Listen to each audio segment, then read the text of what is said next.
Bienvenidos a Voces Políticas, un espacio académico para debatir ideas. Hoy analizaremos una pregunta clave. ¿Qué sistema político, presidencial, parlamentario y semipresidencial responde mejor a la crisis contemporánea, sanitarias, políticas, económicas o institucionales? Nos acompañan tres invitados, cada uno representa un modelo de gobierno. Edson Sarmiento como presidencial, Paula Sarta como parlamentario y Kevin como semipresidencial. Empecemos. ¿Cómo distribuye el poder de cada sistema y cómo funciona la rendición de cuentas? Gracias, Mayerly. El presidencialismo, tal como lo explica Jorge Calipso, un influyente en el debate constitucional y jurídico de México, asienta sus bases en la existencia de una separación de elementos en lo que respecta del ejecutivo, el legislativo y el judicial. El presidente del país será elegido por voto directo, lo que otorga una legitimidad y estabilidad si se respeta su periodo de gobierno. En el caso de Colombia y México, estos modelos tienen un claro grado de concertación, dado que se supone que la jefatura del Estado y el gobierno sea liderada por la misma persona, aunque las líneas del control, como el Congreso y las Cortes, hagan su función individual. No obstante, como lo advierte el politólogo estadounidense Scott McRae en su obra clave de la ciencia política comparada, si el presidente y el Congreso pertenecen a diferentes partidos políticos, pueden surgir bloqueos institucionales, pero el presidencialismo bajo el modelo de continuidad de liderazgo garantizará que la estabilidad y el proceso de toma de decisiones del Ejecutivo no dependen de la confianza del Legislativo. Por el contrario, el parlamentarismo favorece el trabajo en conjunto, ya que entre los poderes el primer ministro tiene su origen en el Parlamento y eso se puede hacer, por decirlo así, retirar a un primer ministro mediante un voto de censura, en caso de perder la mayoría, ¿no? Y conforme expone Noel 2013, él asegura que existe un control político permanente y esto hace que los gobiernos en perjuicio de los partidos que son representados en el Parlamento sostengan y sean como esa base que dan la estabilidad, ya que la estabilidad se basa en su apoyo y la rendición de cuentas. Y pues esta rendición de cuentas es directa gracias a la forma de gobierno que llevan. Vamos a hablar sobre el diseño institucional y el equilibrio de poderes. El semipresidencialismo hace referencia a dos modelos anteriormente descritos. Un presidente que es electo directamente por el pueblo junto a un presidente que es un primer ministro responsable ante el Parlamento. Por ejemplo, en Francia y en Portugal se logra un equilibrio que favorece la gobernabilidad, tal como sugiere Pino Uribe 2024. Este sistema se nutre de la estabilidad del presidencialismo y la flexibilidad parlamentaria. Entonces vemos que los tres modelos buscan equilibrio entre estabilidad y control, aunque con diferentes mecanismos. Bueno, pasemos a la crisis contemporánea. ¿Cómo responde cada sistema ante la pandemia del COVID-19 o ante las políticas recientes? Gracias, Mayerly. En el caso presidencialista la respuesta fue rápida, pero altamente centralizada.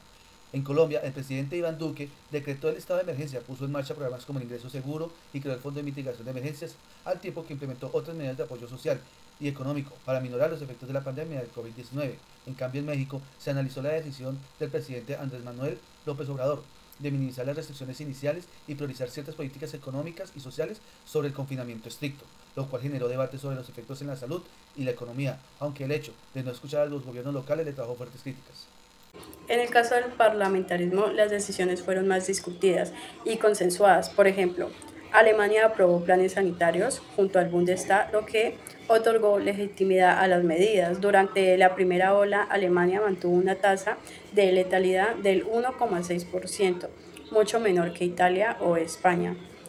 Zafirio y Álvarez 2024 comenta que esta cooperación fortaleció la confianza ciudadana, aunque existieron tensiones en el Reino Unido, el control parlamentario se mantuvo activo durante toda la pandemia. Con relación a la crisis política o sanitaria recientes, quiero comentarles sobre el presidencialismo, el cual muestra un equilibrio. En Francia, el presidente Macron piloteó la respuesta inicial, pero el primer ministro dirigió con la Asamblea Nacional la política sanitaria. Y en Portugal, Esa cooperación entre ambos poderes posibilitó imponer cuarentenas en una amplia medida, como lo explica Gómez Calderón 2021. Esa doble jefatura permite evitar los extremos de la concentración o la parálisis institucional. Vemos en sí todos los sistemas que reaccionaron a las cifras que demuestran que los resultados dependieron más de la calidad institucional y la coordinación que el tipo de régimen político entre sí. Ahora bien, hablamos de participación ciudadana y pluralismo político. ¿Qué tan abierta o tan limitada es la representación en cada sistema? En mi opinión, una de las ventajas del presidencialismo consiste en que la ciudadanía elige de forma directa al jefe del Estado. En los casos de Colombia y México, la principal fortaleza de este presidencialismo se incrementa porque la población mantiene una conexión directa con el gobierno. Sin embargo, los académicos Gray, Slater y Schelder, reconocidos en el campo de la ciencia política comparada, advierten que si el presidencialismo puede caer en la tentación del populismo e incluso en las formas autoritarias siempre que el presidente goce de una posición dominante en el sistema político. Como menciona en el caso colombiano, el hiperpresidencialismo ha sido criticado por la concentración de poder que conlleva, pero a su vez ha garantizado la estabilidad institucional. Es importante también mencionar que el parlamentarismo mediante partidos y coaliciones permite la representación de minorías y el pluralismo real. Smolka 2011. En Alemania, los pequeños partidos tienen voz en el Bundestag, lo que refuerza la inclusión política y la calidad democrática. Con relación a la participación ciudadana y la calidad de la representación, el semipresidencialismo logra un punto medio, ya que según Idea Internacional 2023, en los países semipresidenciales europeos la participación electoral es alta porque la gente elige al presidente, pero el Parlamento mantiene el control político. Eso genera legitimidad doble y participación equilibrada. Vemos que todos buscan fortalecer la voz ciudadana, aunque el presidencial busca el liderazgo directo, el parlamentario la representación colectiva y el semipresidencial un balance entre ambos. Bueno, por último nos dice, ¿qué sistema garantiza la mayor estabilidad política y qué riesgos se enfrenta? Continuamos con la estabilidad y gobernabilidad. En un régimen semipresidencialista se establece un sistema de compatibilidades y tensiones entre el presidente de la República y el primer ministro y los órganos del Ejecutivo, entre este y el Parlamento.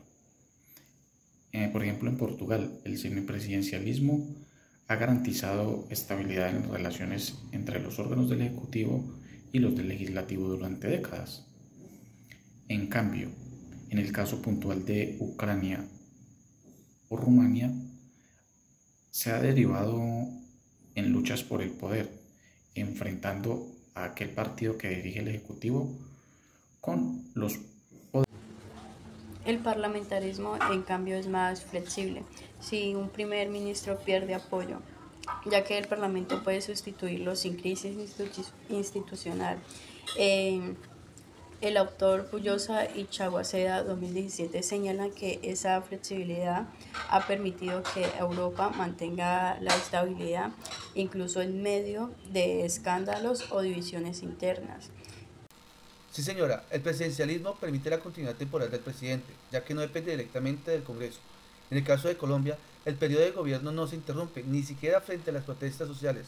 Por su parte, en México, el sistema presidencialista se consolidó institucionalmente durante la transición democrática de la década de los 90, aunque como lo advierte el destacado jurista y académico Villavela Aramengo, si un presidente pierde el uso de la legitimidad, no existe una salida sencilla. La crisis se resuelve más en la calle que en el Congreso, o se resuelve con la dimisión del mandatario. Entonces, el presidencial busca asegurar la continuidad.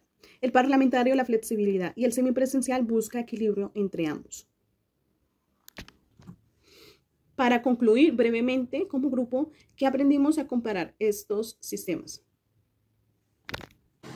En conclusión final, comprendí que la cooperación entre poderes es clave para evitar crisis en el parlamentarismo, ya que demuestra que el diálogo constante mantiene la estabilidad. Bueno, y como conclusión final, quiero manifestar y aportar que el semipresidencialismo me enseñó que combinar legitimidad presidencial con el control parlamentario puede ser la fórmula más equilibrada. Aprendí que ningún sistema es perfecto, su éxito depende de la cultura política y respeto institucional. En América Latina, el desafío del presidencialismo es fortalecer los controles democráticos. Gracias. Y como grupos coincidimos en que Colombia enfrenta un reto de fortalecer la gobernabilidad local, reducir la desigualdad territorial y consolidar la paz. Ambos países, según House 2024 y DEAN 2024, necesitan fortalecer la participación ciudadana y la rendición de cuentas. Los datos de la pandemia también muestran la eficacia institucional, más que una forma de gobierno fue decisiva. Alemania, un régimen parlamentario, mantuvo una letabilidad inicial de 1,6%. Colombia y México, ambos presidenciales, superaron los 100.000 fallecidos. En conclusión, más allá de un tipo de régimen, la clave para enfrentar las crisis contemporáneas es una democracia de calidad con instituciones sólidas y ciudadanos activos. Muchas gracias.